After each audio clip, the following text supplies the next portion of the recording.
Seniors First Incorporated is a local nonprofit that is devoted to supporting frail older adults and helping them maintain their independence. Marsha Lorenz has joined me today to give us an overview of the vast network of services that Seniors First provides. And Marsha, my goodness, looking at your website, there are so many terrific programs with Seniors First. And not only that, it's state funded, it's federally funded, it's a vast array of programs. So we're going to briefly touch on some of those today and just kind of basically what are maybe the state or federally funded programs. Okay, so to let you know, so Seniors First has been around since 1966. Wow. So we're 50 plus years old in so terms of the services. So we're senior in the community, and basically our whole reason for being, or our mission, is to enhance the life of seniors by maintaining their independence and dignity. So we try to honor their choice in terms of remaining in the community. So the services that are underneath our umbrella, basically, as you mentioned, the state programs, community care for the elderly, which is a whole array of in-home services that support them, homemaker, personal care, respite companion. Things like Meals on Wheels. Things like Meals on Wheels, which is the federal program. May be familiar with. Neighborhood lunch programs or Sure. congregate dining, which brings them to a center in order to have socialization and get a meal. And then we have lots of other services which we can talk about, you know, Absolutely. in terms of, you know, how things work.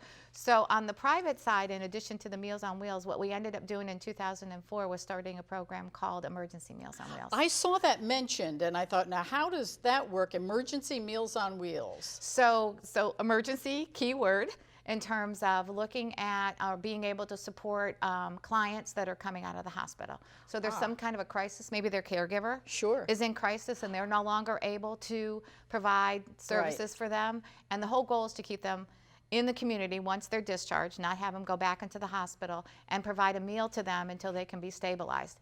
It can last for 30 days. Originally it starts with 30 days and then we evaluate the situation and see whether it needs to be extended to 60 days or 90 days in terms of the meal preparation. Right, and then on that same kind of plane, you have a medical equipment bank. Now this is a great idea. So Stepping Stone is a pretty neat program in terms of, it's the only licensed DME in terms of that takes used durable medical equipment. So it's everything. It's crutches, it's motorized scooters, it's hospital beds, it's 3-in-1 commodes, it's canes, it's walkers, it's motorized scooters, anything that you can think of in terms of the equipment piece. And so we have a licensed technician that takes donations, takes the equipment, and we give it back out to the community for low cost or no cost. Sure. Basically. And by the same token, I imagine if someone has those items, they could donate that as well.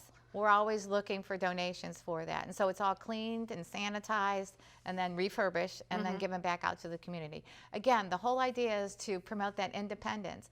I mean, access is a huge deal in terms of being able to get out of your house, be able to, if you're able to, be able to grocery shop, be able to go to the doctor.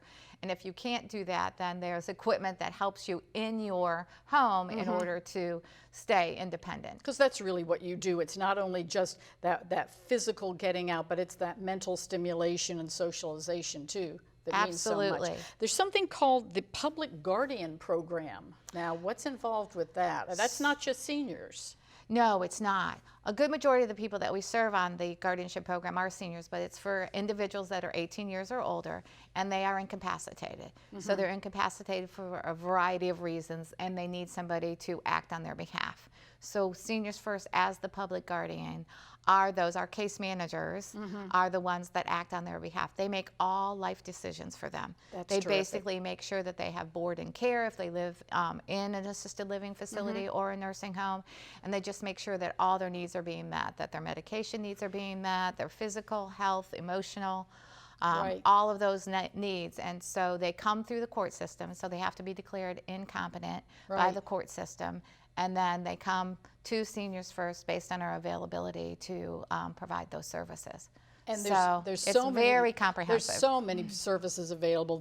Things like maybe transportation to a doctor's appointment could be set up. Things like that. They do. They do. We also have. We work with private duty companies to take the wards out on outings to get them out of the facilities, and you know, have them socialize. They can go to the movies. They can go to the mall if they're able to. You know, to do that. Terrific. So they have some kind of interaction outside of just being in the facility or in the community.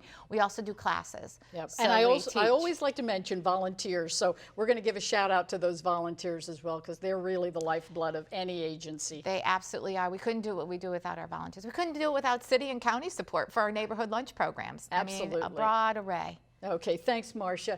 You know, Seniors First provides such wonderful services, and thanks so much for everything you do to support elders living right here in the community. Thanks again, Marcia.